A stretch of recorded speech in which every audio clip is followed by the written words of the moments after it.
This is York, one of the most epic and historical cities in England. In this top 10, I'm going to show you the best things to see, including the massive Minster, the old town, and a selection of the coolest museums. Let's go!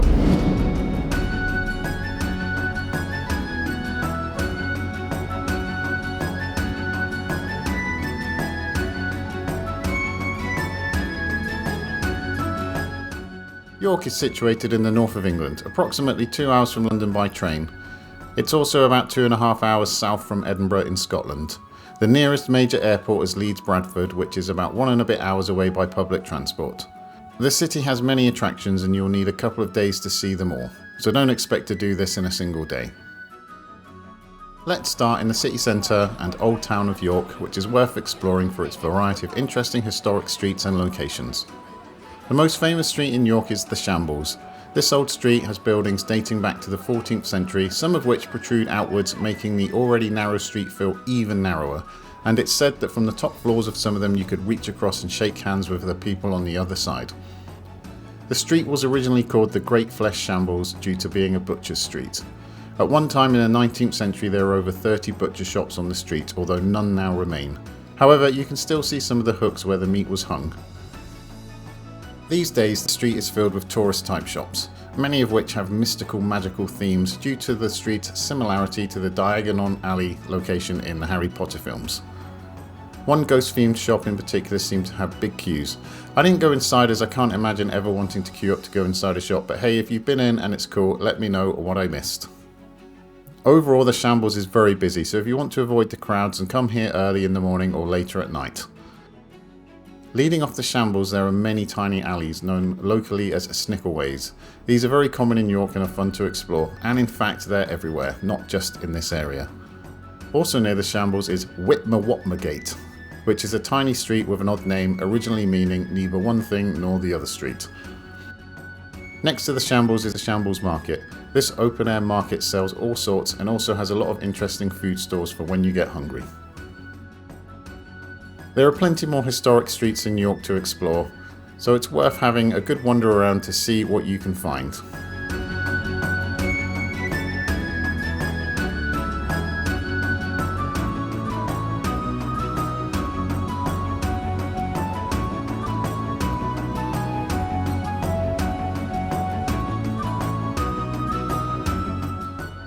There are also many notable churches, many of which are often open and quite interesting, such as this one near the Shambles with the unusual name of Parish of All Saints Pavement.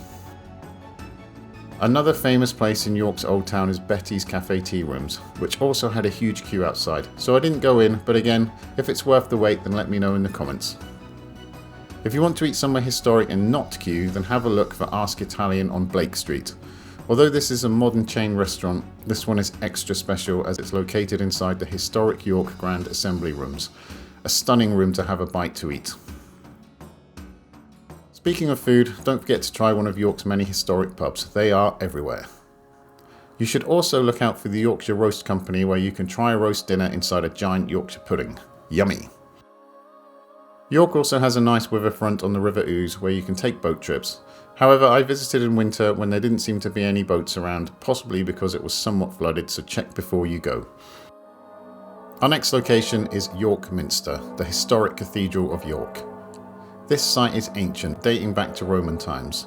The first church here was built in about 627 AD and was rebuilt a few times over the centuries, with the bulk of the current building dating from between 1220 to 1472, with the majority being in various styles of English Gothic.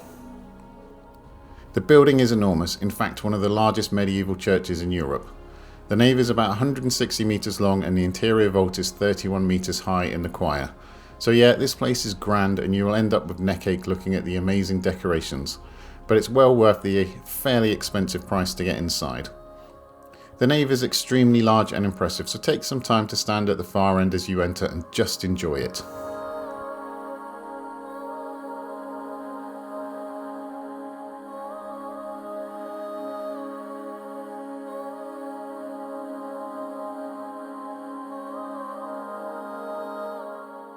In the middle you can stand beneath the huge crossing tower and gaze up into the majestic airy space above. From here you can also admire the epic amount of original stained glass. York Minster has a huge amount of original medieval stained glass and is simply glorious. The most famous examples are in the north transept, known as the Five Sisters, made up of 5 huge lancet windows. In the choir you can see the largest expanse of medieval stained glass in the world, depicting the Last Judgment, a truly epic sight. And speaking of epic, for a little extra you can also climb to the top of the central tower. This takes you up over 275 steps, which is frankly exhausting but worth it. Along the way you can stop to admire these great views of the flying buttresses, which are so integral to Gothic architecture of this scale. The tower top has epic views over the city, and is also a great place to look down and admire the overall structure of the building. You'll need to book a time slot and will also be required to sign a form confirming you are in good health, but believe me, it's worth it. As a contrast to the soaring heights, you can also go under the cathedral and check out the Undercroft Museum. Here you can see foundations from much earlier buildings, including from ancient Roman times, as well as many interesting artifacts from Viking and medieval times. There is also a treasury to explore, showcasing the many magnificent and very shiny treasures of the Minster. Also below the cathedral choir is the ancient crypt, full of monuments and tombs. It's a little spooky but very interesting to explore. And finally, before you leave, don't miss the amazing chapter house. This stunning octagonal room is simply breathtaking, with its large Gothic stained glass windows, exquisite carvings and magnificent vaulted ceiling. It's also worth spending a little time walking around the exterior of the cathedral, as it's so big and impressive. Some highlights on the outside include this statue of Constantine the Great, who was proclaimed Emperor of Rome from York. There is also an ancient Roman column here that was found underneath the cathedral. Unlike most English cities, York still retains most of its city walls, and most of them can be walked along. Access is usually from one of the old city gates called bars. No, not that kind of bar, such as this one called Bootham Bar. It takes a few hours to walk the entire circuit. However, if you don't have time for that, then I recommend these 2 sections, as they have good places to take nice shots of the Minster and the city. The first section leads roughly from the main train station toward the city centre. From here you get the famous view of the west side of the Minster looming over the busy city. The second recommended section is from Bootham Bar to Monk Bar, where you can see these excellent views of the other side of the Minster. It can get crowded, but it's worth it, as there are not many other walkable medieval walls in England like this. Next up is the Jorvik Viking Centre, which houses one of the most significant collections of Viking artefacts in the world. This place is very popular, so you should definitely book a time slot. The museum is based around a huge collection of artefacts unearthed in the 1970s on this site. Due to the nature of the soil, many of the items were incredibly well preserved, and they are displayed to tell the story of Jorvik, which is the old Viking name for York. I thought I wasn't going to like this museum, as videos I'd seen made it look more like a theme park, which it kind of is, but it's actually quite interesting. You sit on a sort of hanging cable car which moves you through a recreation of a Viking settlement, complete with moving puppets and interesting narrative. This shows everything from slaves being whipped to this old lady, which is based on one of the actual skeletons found in the site. And overall it does a great job of bringing the items and people to life, despite the fact that some of the puppets look a little odd. The entry room has a glass floor where you can see a reconstruction of the dig site, with many original elements. Then you take the ride through the puppet show, and after that you enter a more traditional museum type experience. Here you can see many of the objects shown in the ride part, including the skeletons that some of the characters such as the old lady were based on. These contain fascinating insights into the health of the person and how they lived, and also probably how they died. There's also a rather large Viking poop that seemed to fascinate a lot of people. There are many other display cases here with a great variety of objects unearthed at this site, and overall, despite the high price, I found this place to be worth it. You can get more value by buying a combination ticket to visit related locations, such as visiting Barley Hall, which is a reconstructed medieval townhouse. York has one of the best parks I've ever visited, called Museum Gardens. This is free to enter, and its main feature are the ruins of St Mary's Abbey. This was once the largest and richest Benedictine monastery in England until it was dissolved by Henry VIII in 1539 and fell into ruin. Not much remains of the original church, but what is left looks really amazing. The rest of the gardens contain more remnants of the monastery, as well as extensive remains of the medieval St Leonard's Hospital. Also on the site are the remains of the Roman wars and this interesting looking Roman tower, which is one of the best preserved parts of the ancient Roman settlement still above ground. Also in the gardens is one of England's oldest museums, the Yorkshire Museum, which was opened in 1830. This museum has a small fee to enter, but is worth it due to the variety of interesting things to see inside.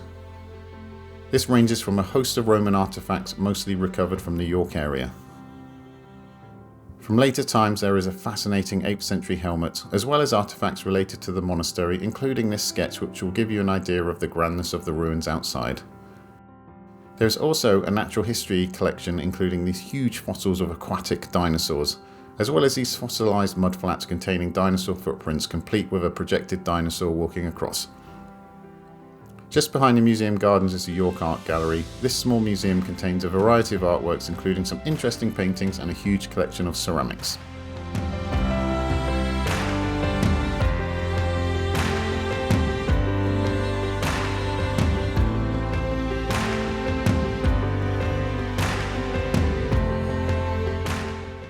The next location on our list is Clifford's Tower. This is the old castle keep and the main remaining part of York's medieval castle. It is run by English Heritage and requires a fee to enter, but I think this is worth it as from the top you get some of the best views of York. On one side you can see the city with the historic buildings on the skyline, and on the other you can see these imposing neoclassical buildings, which we're going to visit later. The building itself has a long and bloody history that you can learn about while visiting. It was recently renovated with this interesting modern roof and staircases to make it more accessible. Next door to Clifford's Tower is the York Castle Museum. It doesn't look very castle-like, and that's because the old medieval buildings were replaced by these grand neoclassical ones in the 18th century. They look like somewhere nice to live for rich people, but were in fact built as law courts and prisons for debtors, so in fact not very nice, as we will see soon. The museum is housed over several interconnected buildings and has a little bit of everything in it. One wing contains a recreation of an old street complete with shops, carriages and other artefacts. It's quite well done and interesting to explore. The upper floors contain recreations of historic rooms complete with authentic furniture and items. The other wing contains a World War I exhibition with more fascinating artefacts and information to absorb. You can then go outside and visit the yard, and then walk around to some gardens by the river where you can see an old mill. From here you can also see the remains of the castle walls. And on this side of the complex is a 1960s replica street, similar in idea to the historic street on the other side of the museum. This contains lots of interesting items, and it was nice here as I overheard an old couple getting very nostalgic as they discussed that some of the clothes on display were similar to ones they used to wear back in the day. However, the most interesting part of the museum is the debtor's prison underneath the main building. This dark and claustrophobic space contains a series of really tiny prison cells with holograms of prisoners recounting their woes. The infamous highwayman Dick Turpin was once imprisoned here before his execution in 1739. The cells are dark and cramped and would often house multiple inmates at a time, which I can imagine was pretty unpleasant. On the other side of Clifford's Tower is the York Army Museum. This small museum contains a great collection of unique and varied items from the Prince of Wales's own regiment of Yorkshire and the Royal Dragoon Guards. The varied collection contains items such as uniforms, weapons, swords and even a Gatling gun from World War I. There are also uniforms worn in famous battles, such as this one from the Battle of Waterloo, which has the sleeve cut open by a surgeon who operated on the soldier after being wounded on the battlefield. There are also lots of medals, including a few Victoria Crosses. Although this museum is quite small, I would definitely recommend it. It has a lot of interesting objects and everything is labelled and clearly explained. The next location is the historic Merchant Adventurers Hall. This timber-framed medieval guild hall was mostly constructed in 1357 and is the largest timber-framed building in the UK still standing and used for its original purpose. On the ground floor is the undercroft with huge sturdy wooden columns. There is also a small chapel here. On the top floor is the Great Hall with its amazing and huge timber roof, which is truly epic. Elsewhere in the building are some smaller rooms containing a variety of interesting objects associated with the guild, including an impressive collection of treasure. Some of the oldest items here are these original seals used to seal letters back in the day. Finally, if you're coming into York via the main railway station, then the first place to stop is the amazing National Railway Museum, as it's a short walk from the main train station. Even better, this is one of the few things to do in York that is totally free. There were road and other construction works happening when I visited, so I can't really show you the outside, but this place is big, and it's centred around a huge indoor train shed with a great variety of classic trains displayed around a train turntable. Some highlights include a replica of Stephenson's rocket, which was one of the first trains ever built and was first used in 1829. Also in the museum is a very famous Flying Scotsman, which holds several world records, including being the first to reach a speed of 100 miles per hour. And speaking of fast steam trains, you can also see the equally famous Mallard, which achieved a speed of 126 miles per hour in 1938, which is still the record for the fastest ever steam train. But there are even faster trains to admire as well, such as this 1960s Japanese Shinkansen, which you can go inside to get a taste of luxury travel from back in those days. And there is also the even faster Eurostar, which can reach speeds of up to 186 miles per hour. Next to the main shed is a slightly smaller shed full of stacked shelves containing a vast amount of railway-related artefacts, including models, signs, furniture, actually just about everything you can think of, including this 1912 model railway, which is the oldest working model railway in the world. There is of course a newer, larger and more impressive model railway to gaze at just off the main hall as well. The museum seemed to be undergoing quite a lot of work when I visited, so I suspect it will change and there will be even more to see here in the future, so check before you go. And that's it for York. Let me know in the comments below if you agree with my top 10. Thank you for watching, I hope you have a great day and cheerio!